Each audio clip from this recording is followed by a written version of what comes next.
Мојот прв вечерашен соговорник секогаш ја разбранува јавноста со неговите политичко-правни аргументации, особено деновес по одлуката на апелација да оцени дека одлуката на кривичниот суд во однос на 12 годишната казна затвор за Мијалков не е основана. Добре да велам за Гордан Калеџиев. Господин Калеџиев, бевте дел од Шарената револуција, остар критичар кога се обелодени аферата со прислушувањето. Имавте голем број на забелешки на тогашната влада, предводена од братучидите Груевски и Мијалков. Сега велите денове сте актуелни со тоа што велите дека можеби и одлуката на апелација не треба да се гледа од призма на сомничавост, но не ви изгледа симптоматично што одлуката поточно на апелација предолго се чекаше. Ќе ве подсетам, 2021 февруари кривичен суд ја носи одлуката за Мијалков и Таргет Тврдина. Речиси 2 години подоцна, апелација вели дека не е основана пресудата. Па, не е баш дека вела дека не е основана. Проблемот, мојата реакција беше првично или воглавно за сега, ќе видиме која ќе видиме пресудата, за начинот на кој што оваа одлука, тоа е практично решение со кое што пресудата на првостепениот суд се укинува и се враќа назад на ново судење. Заради наводни повреди на кривичната постапка кои што се одразиле врз коректноста во утврдување на вистината, односно фактичката состојба, и со тоа и наводно прашање и за самата казна. И не е само за Сашо Мијалков, туку за четворица, двајцата што се во бегство, Горан Груевски и овој другиот не се сеќавам, и 4 години за Гордана Јанкуловска. Нормално е да се очекува дека има голем интерес во јавноста, како што знаеме, прво случајот беше главниот случај на СЈО. Кога ме најавивте, не кажавте дека ја бев прв кандидат, главен кандидат за СЈО. И имав тогаш сосема друга идеја за тоа како треба да се концепира целата приказна, со тоа што верував дека треба да се одберат помал број на позначени кривични дела и воедно да се обвини и ВМРО како партија, пошто тоа беше, како да кажам, гнездото на неправото во тој момент. Како и да е, предметот е многу сложен. И сметав дека не е фер да се нападнат второстепените судии, без воопшто да се знае, да се види прво нивната одлука. Затоа што одлуката нивна ја знаеме, но не е изготвена на писмено. Така што исто така симптоматично што досега јавно уште не е објавена. Па видете, сега вие си се симптоматични како јавност некои работи, меѓутоа за луѓето што се познавачи на проблематиката, тие работи воопшто не се симптоматични од аспект на тоа што е вообичаено во нашиот систем. Јас не велам дека е тоа добро, меѓутоа прво е вообичаено и многу често да се укинуваат пресудите. Воопшто не е исклучок. И јас сум бил критичар и на тоа дека кај нас правните лекови прво не се заокружени согласно новиот концепт на новиот закон за кривична постапка, но и генерално, традиционално се прелесно се пристапува кон правните лекови и станува нормално една судска постапка да не завршува со првостепена пресуда, туку да се очекува дека е нормално дека таа ќе продолжи по правни лекови пред апелација, па пред врховен, дека повеќе пати ќе се враќа и дека ќе трае многу подолго. За овој случај до толку повеќе и логично, бидејќи случајот беше сложен, а бога ми е прашање и колку бил добро подготвен. Од напред е нефер да ја свалиме одговорноста на апелацијскиот суд, ако не знаеме и не проучиме дали тој навистина нашол слабости во постапката. Професоре, ако се имало предвид одлуката на апелација? Дали тоа значи дека немало воопшто прислушување? Дека опремата не е уништена? И зошто, ако се било јасно, сега одеднаш станува нејасно? Не ми дадовте за завршам само со вториот сомничав момент за должината на одлуката на чекањето да се донесе пресудата. Тоа исто зависи од сложеноста на предметот и не е ништо невообичаено, ниту да помине овој временски период. Ја не велам дека тоа така треба. Ние не успеавме да го промениме таа приказна да правосудските постапки траат долго, се разлекуваат, се закажуваат за нареден месец, за нареден. Велам, често пати можат и да почнат недоволно подготвени. Така што видата може да биде на повеќе места. Оно што јавноста се нервира, а вие ми го поставивте како прашање, дали е спорно, дали имало прислушкување или уништување на опремата. Тоа не е спорно, исто како што не е спорно за Монструм дека имаме 5 жртви или колку беа. Меѓутоа, во судската постапка работите треба да ги докажеме. Докажувањето не е лесно. Тоа е, би рекол, најтешкиот дел, бидејќи нашиот цивилизацијски пристап бара работите пред судот во една релативно сложена процедура, која ќе овозможи и гаранции за одбраната, и ќе овозможи доволно инструменти да дојдеме и до вестината, а и одлуката да биде постигната на сфер постапка. Професоре, судиите имаат обврска да се грижат предметите да не застарат. Затоа требало да води сметка апелација. Загрижувачки е што судиите во овој предмет немале сензибилитет за интересите на јавноста. Ова е оценка на судиката во Врховниот суд и поранешна судика во Европскиот суд за човекови права Мирјана Лазарова Трајковска. Јајте, значи многу е лесно ни е нас да од после се правиме паметни и да критикуваме.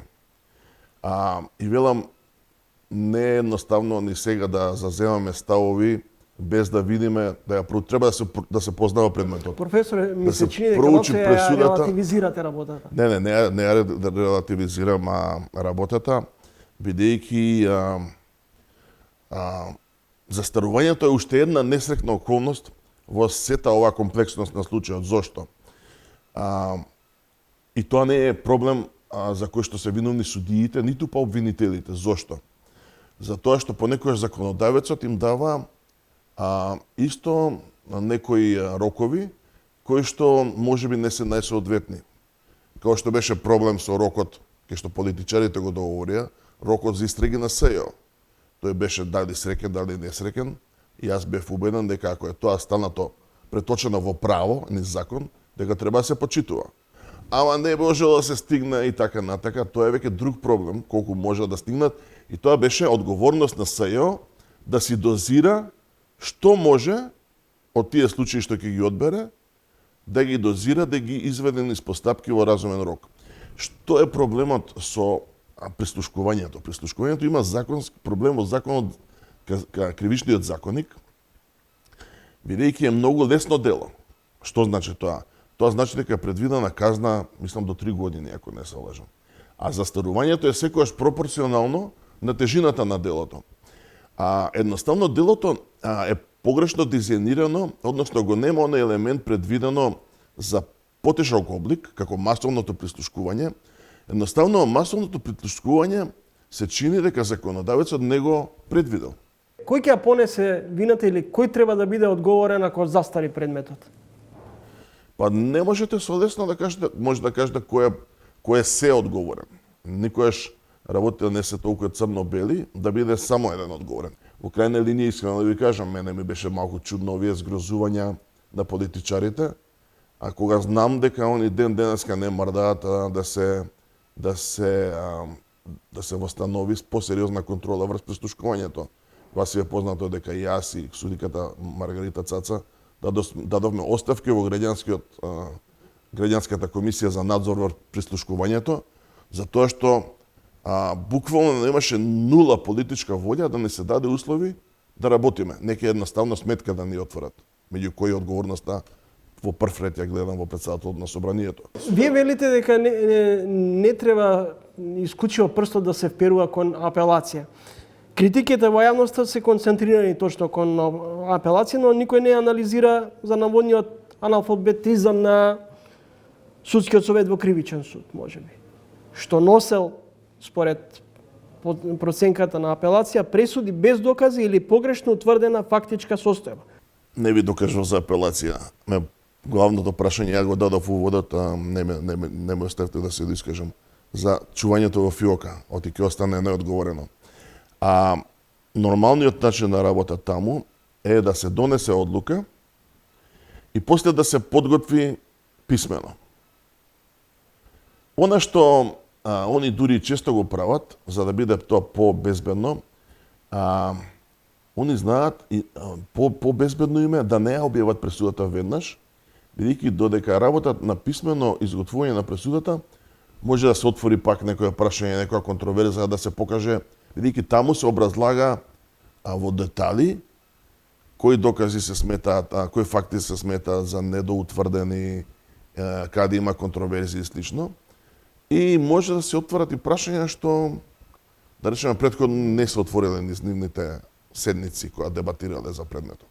А јавноста, пошто не знае дека тоа прво се прави така или дека не знае дека не е ни едноставно да се напише и да се аргументира за таков сложен случај одлуката на второстепениот суд, гледа на тоа со недоверба. Значи, ние, сега јавноста исто треба да се разбере.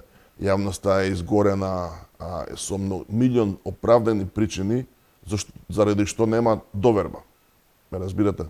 Така што јавноста Видете, професоре, е фрустрирана и од начинот на кој што правдата се довербата остварува. во македонското правосудство е 8%.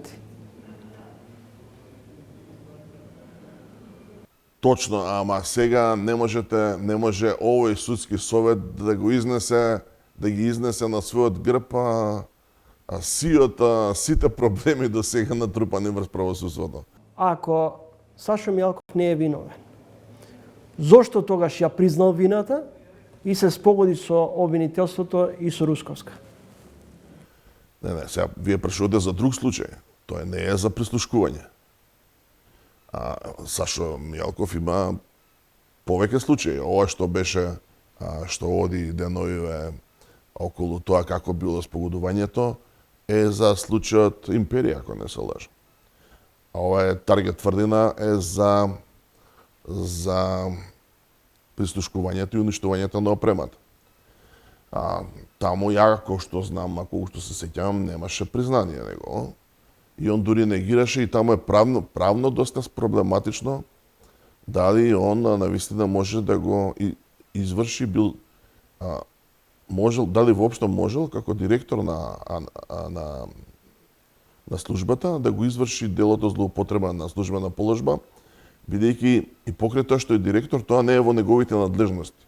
Злоупотреба на службена положба и овластување е дело кога вие овластувањето што ги имате според закон ги злоупотребите во една или во друга насока. Така што можда можело да се один полесно или посоодветно на друго дело, некое вршење влијанија или поттикнување на некое дело и слично. Во овој случај, сакам да кажам, верувам дека има еден куп правни прашања и фактички, значи не е лесно и на судот нема едноставно таа задача, јавноста малку ја поедноставува. Нема е лесно на судот со тој степен на докажаност кога бараме од него да биде убеден да ја донесе пресудата, кога за некој случај ќе биде ни вамо ни тамо. Го спомнав и Монструм. Исто тој е деликатен случај. Од една страна имате жртви, сите сакаат правдата да дојде, од друга страна не е идејата првите што ќе ги сомничиме да ги обвиниме. Ова со прислушкувањето изгледа на прв поглед сите веруваат дека Сашо прислушкувал, меѓутоа треба да се докаже дека кои се тие действија, како влијал, како било тоа организирано. Ние таму имавме, се сеќавате, една пресуда, па еден човек призна, па отиде дека Верушевски го наредил прислушкувањето. Имаше теории дека се снима со комбиња. Теоретски е можно да снимаат и партии. Теоретски е можно да снимаат странски служби. Така што тоа со прислушкувањето е извонредно комплицирана материја воопшто да се докаже. И нашето верување Во целата таа Професоре, приказна... чекайте, во еден период од разговорот велите дека не е толку сложен процесот околу обелоденување и расветлување на случајот со преслушување, сега велите дека не е така едноставно. Не сум тврдел никогаш дека е едноставно. Сакам да кажам, генерално ми е тоа идејата дека еден ваков предмет не е едноставен да се сработи од било кој аспект, било од аспект на подготовки на обвинителството, кое што беше на Маки да го спреми случајот, го даде во 5 до 12, ниту за првостепениот суд, ниту за апелација. Дали по Мијалков ќе следува и невиност на екс-премиерот Груевски и можеби повторно преиспитување на случајот со судскиот процес со него? Па и Груевски сега имате, не знам за кој случај мислите за овој што е осуден, за Мерцедесот? Овој што е осуден. Па, ја кога што знам таму нема некакви правни иницијативи во таа смисла. Генерално, практично е доста... Јас лично бев несреќен како граѓанин дека него го осудија за тоа кривично дело. Кога сакав полесно или побрзо да биде осуден за посериозни дела, и мислев дека во таа смисла и обвинението на СЈО во идеални услови ќе беше добро ако можеше да се докаже таа елита да се спои во некакво злосторничко здружување во кое што ќе одговара и самата политичка партија за она што ние го викаме практично заробена држава. Правно работите се толку компликувани што ова ќе беше ваква ситуацијата што е, се разбира, лесно да се прикажу, да се концепира и да се прави човек паметен, а не е лесно да се изведе такво обвинение. Инаку ние да имавме така лесно спремно обвинение за заробена држава, ќе имавме помалку проблеми и со судот во Страсбур. Бидејќи ќе можеме таму да тврдиме во однос на помилувањата. Ќе можеме да тврдиме дека вкупноста на тој криминал низ голем број сериозни прекршувања на човековите права и целата таа приказна за заробена држава која што инаку ја призна и аргументираше и Прибе и меѓународниот фактор, ќе беше можеби добар аргумент да помилувањата да бидат неприфатливи, бидејќи според меѓународно право не се допуштени помилување или амнестија за тешки повреди на човекови права. Професор, колкава е вината на екс-премиерот Заев кој побара помош и поддршка од Мијалков, особено во периодот кога треба да се носат уставните договорот поврзан со Грција? Тоа беше неспорен, да речам, јавна тајна. И со право во јавноста се јавија сомнежи дека можеби тој, мислам на Сашо Мијалков, би поминал полесно, како за возврат на услугата, полесно низ овие судски процеси што му се натовар, што е можно, но останува, да речем, на ниво на шпекулација, бидејќи ние, кога што знам, за тоа некакви цврсти докази исто така немаме, иако може да се каже дека е општо познато. Но се што е општо познато не мора да е и апсолутно точно. За Зоран Заев би рекол, имам генерални, да речем, забелешки, зашто не успеа да ги оствари ветувањата што ги даде на шарената револуција, да низ овие постапки и генерално да се направи еден доследен обид, да се восстанови правна држава, што не е лесно, и што низ еден куп случаи се направи една пародија од правдата, вклучително и 27 април, каде што имаше делум на амнестија, делум на некои налепија тешки казни.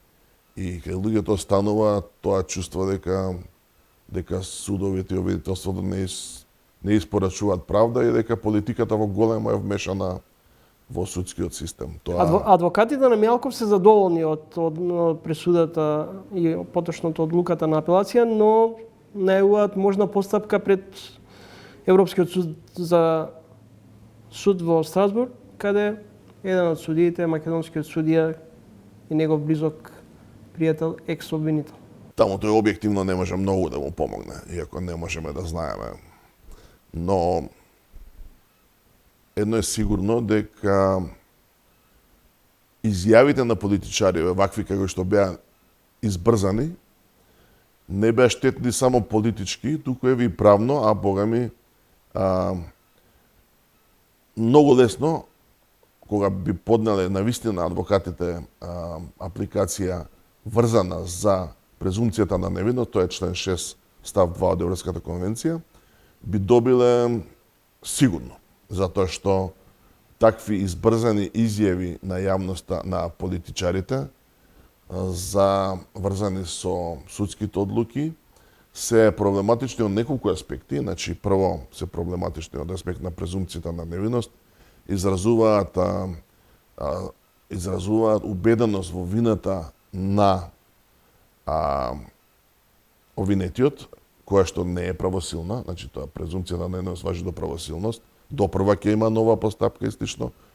Тоа е во исто време притисок врз судот да работи во нормална атмосфера и може да биде причина за повреда на правото на непристрасен и независен суд. Дали политиката, судството и криминалците стана бизнис партнери и препознавате ли спрега помеѓу овој триаголник и меѓусебно заштитништво на некој начин? Бизнис елитата, криминалната елита и судството се очигледно кај нас на некој начин поврзани. И тоа се гледа секојдневно. Едно време сакав да се дури да влезам за кандидат за државен обвинител. Тогаш си реков, при крај сум со кариера и со животов, ќе уништа мен на мафија, па што сака нека биде. И одма си реков после, кој ќе уништа ја мафија, прво со кого? И кога сакав да соберам тим за СЈ, не ми одеше лесно. Да соберете луѓе во кои што ќе се квалитетни, во кои што ќе имате доверба, да направат тоа што требаше да се направи. Второ, човекот има, као човек, ја не сум сам, имам деца, имам внуци, и си викам дали ја и да сум спремен да ставам главата во торба, што правам за нив, дали можам да го издржам тој товар, еве да решам да искочам на крај бар со една мафија. И то, ја не знам како и луѓе се нафаќаат на ова и зошто овој се брани стереотипот Јолевски. Навистина, ако се кандидирате за обвинител, треба да сте спремни на жртва, инаку се е лук и вода. А таа жртва не е мала со оглед на тоа што немате зад себе професионален апарат кој што ќе ви биде бекап. Значи имате проблеми, еве скоро имаше пропаднати акции врзани со дрогите и слично. Било која мафија да ја земете поврзана со власта, од најобичен полицаец преку судовите до високата политика. И тука е прашање и да се најде јунак, е прашање дали може во вакви услови да се има резултати. Тоа значи дека нашиот систем е толку корумпиран и базиран на основи кои што се далеко од професионалност и од квалитет, што нема да може да се исправи со некакви палиативни решенија и мора да се помириме со тоа дека со многу упорност треба на подалечни стази да се проба да се направи правна држава, што не е едноставно. Ние можеби се занесуваме, за правна држава треба и некоја поширока култура и правна и општа и во општеството. Ние гледаме низ овој случај многу јасно се гледа дека нашето општество воопшто не ни знае кои се проблеми ги имаме или ги имаат органите за да дојдат до една развршница која што би била соодветна на правната држава. Благодарам за гостувањето во емисијата. Благодарам. Почитаните, читавачите универзитетскиот професор по кривично право Гордан Калеџиев.